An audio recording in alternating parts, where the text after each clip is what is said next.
one day I got a phone call.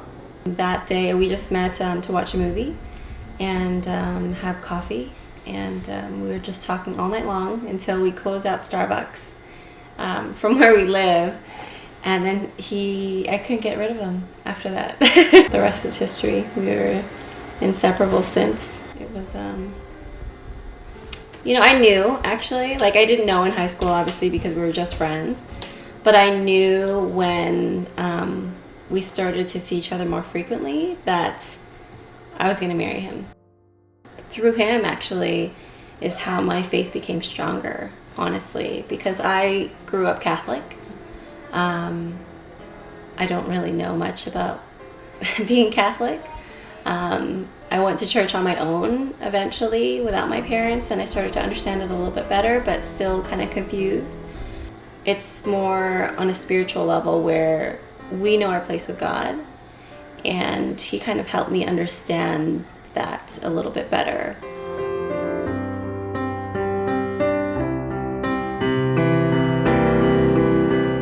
Anybody that knows Matthew, and anybody can vouch for it if you ask any of his friends, family, whoever, he has the best heart. And I cry about it all the time when I talk to people about it. Not just as like a son or as a friend or as a father, just like he has the best heart. He always sees the good in everything.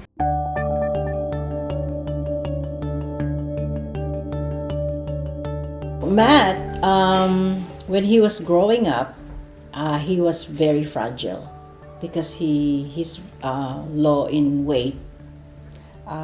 I think because of also it contributed to yung condition niya, because when he was born he was 50-50 for 72 hours. So the doctor talked to him and said, you better get a name because we're giving your son like last rites. Yeah, he stayed more than a month in the hospital because too sick. Up to about 3 years old, he's very fragile, he's very sickly.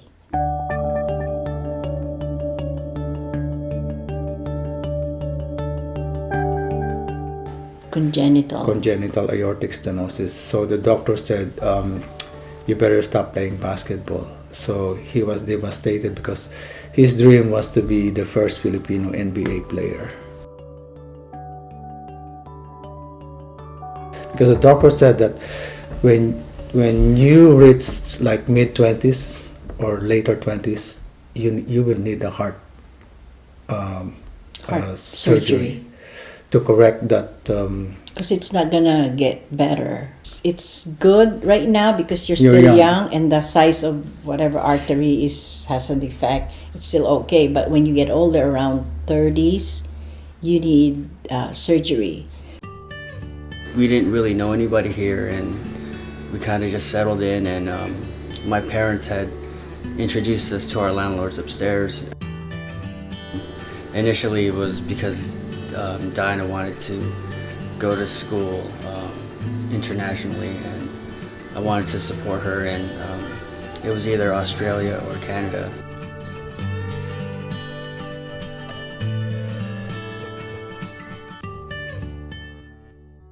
The people that God slowly put into our lives coming here, it almost unfolded perfectly, because each person that we met had led us to our second place, and then that second place had led me to a job that I was looking for.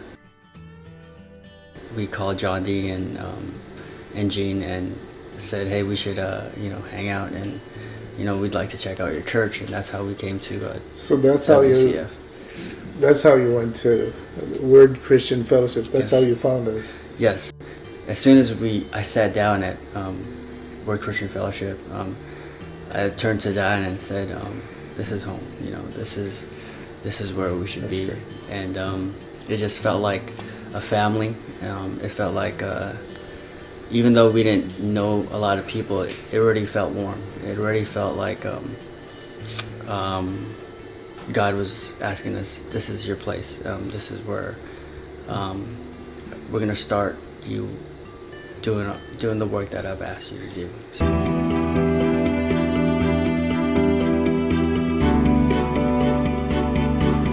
Actually, Gina and Johnny, which are good friends, they had come over for dinner, and Matthew still wasn't feeling well. Matthew fell asleep while they were here because he really wasn't feeling well, and he got up after they left and was walking towards the washroom, and I asked him if he was okay. And he said, "I'm just really hot." Took off his sweater, started walking through the washroom, and I noticed he was unsteady. So I followed him. He kind of ran into the wall, and I saw his legs collapse, so I caught his fall. And I just remember screaming so much because I didn't know what was going on. I checked if he was breathing, and he looked like he was looking beyond me, not at me. So I was really, really scared. So I called for Logan to get my phone and call 911, and he did. And I was screaming to the top of my lungs that my neighbor came down. I saw my cell phone rang and I saw Diana's name. I knew something's wrong. Diana was crying. He said that Matt collapsed.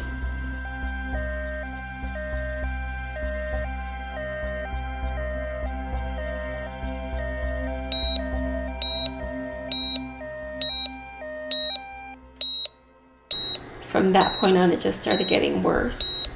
So they told me to go outside. But I looked at Matthew again and I said, "You promised me that you're going to be okay."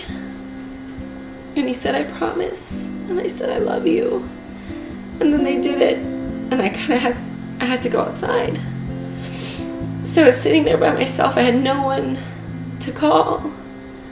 And the first person I could think of to call that was the closest was Pastor Ron and Sistana, and it was 3:30 in the morning. Then a doctor came out and said that he was really sick, that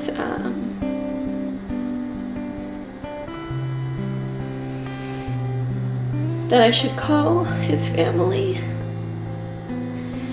And I said, I thought they were doing, everything that they needed to do. Excuse me. And they said, they are, but your husband is critically ill. And it's probably a good time to call any and family or friends, just in case.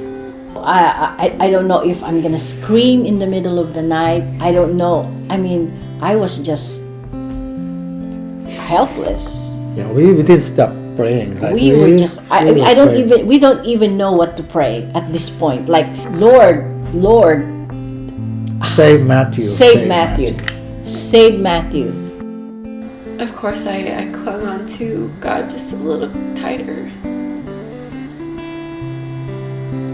Because I said, there's no way that this is it. There's no way that you're going to take him away from me.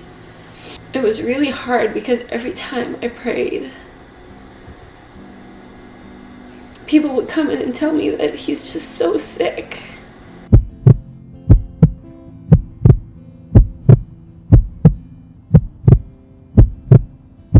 Social workers were coming up to me, giving me information on what to tell my son.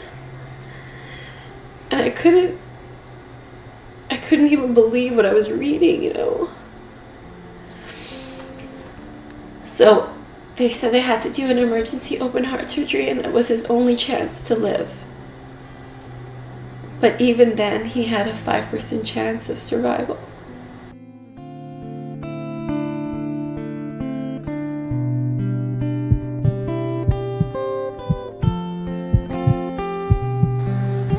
Your husband's really, really sick. There's a really bad infection in his heart, and it was eating away at his valve, and there were holes in his heart, and his kidneys failed, his liver's weak, his everything. He can't breathe. During that night when we don't even know what to pray anymore, and all we know is we're just scared, but we know that we have a big God,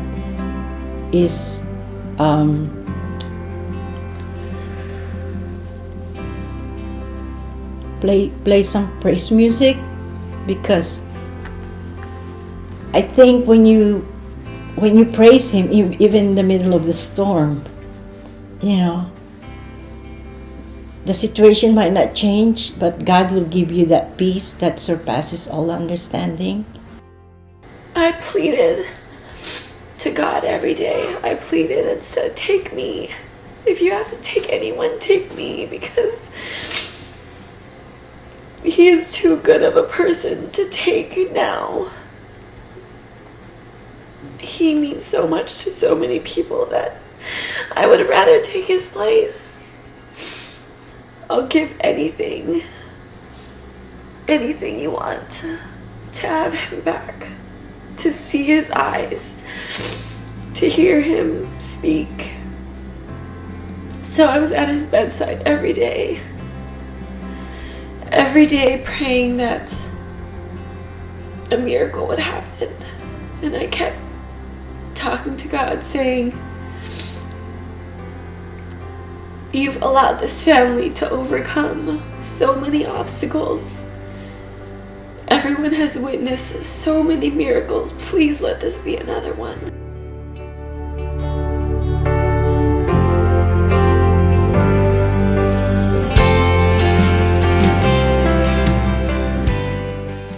How was your relationship with the Lord up to that point? Well, like I said, in the beginning, I didn't see it as something being serious, so I took it almost nonchalantly, like, oh, this is just gonna be a surgery that they'll do tonight, and I'll be able to go home tomorrow. You know, the second and third one, that's when my faith started to really get tested. And questions started to swirl around in my mind about, why I was going through this. But, as I understood the support and love that I was getting from everybody, and how people were drawn closer to God through my situation, I started to realize that it wasn't really about me as much as it was about the bigger picture of people coming together, I guess noticing that God was in control, and that if we all came together, that anything was possible, right?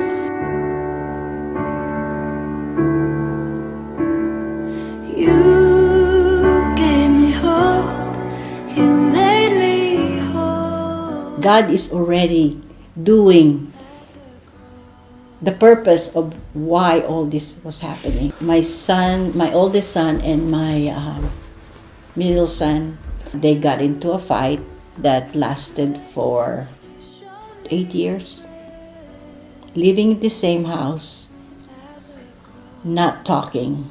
That day when Mark was about to leave for Canada to see Matt, they just hugged. You could just tell, So now they're back to being brothers. being and brothers friends now. again. Yeah. In an instant. Now I'm talking to my sister. Now I'm ready to, be her sister again, and set aside, whatever things that we have. Even from the beginning, there was already healing, restoration that's happening when Matt was almost dying. It was a little overwhelming because all I could see was pictures, and they were all wearing the same shirts, supporting my recovery. And again, I truly don't believe that my recovery would be possible without everybody's prayers and thoughts. So, Matt is an inspiration, is an encourager. So we see things life now differently. That you need God, you need your family, and you need your friends. And I think that's the most important thing in life. Not the material stuff, not the car that you have, not the house, but your personal relationship with God, your relationship with your family, your friends. I think that's the most important thing. And every moment with them should be precious. Every time I pray, I said, Lord, let every ear, let every eye in that hospital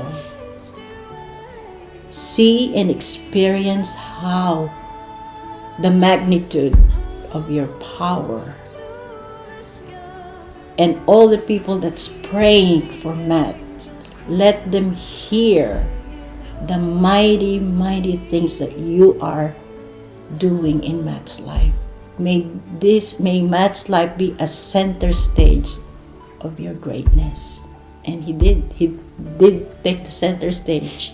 And I said that no one had ever heard or seen the supernatural and the mighty thing that you're gonna do in Matt's life, and Diana and Logan.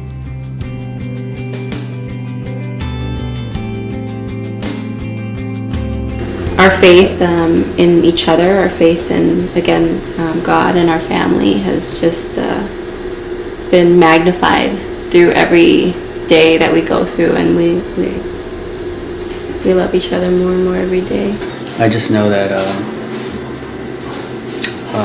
God has put me in good hands with this family. So, yeah.